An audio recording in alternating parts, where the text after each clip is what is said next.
Kadom ben tao karbian,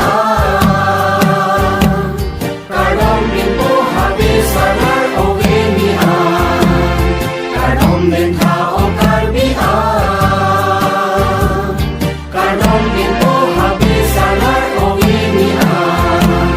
Kadom de unido huidilun se, kadom de unido huidilun se.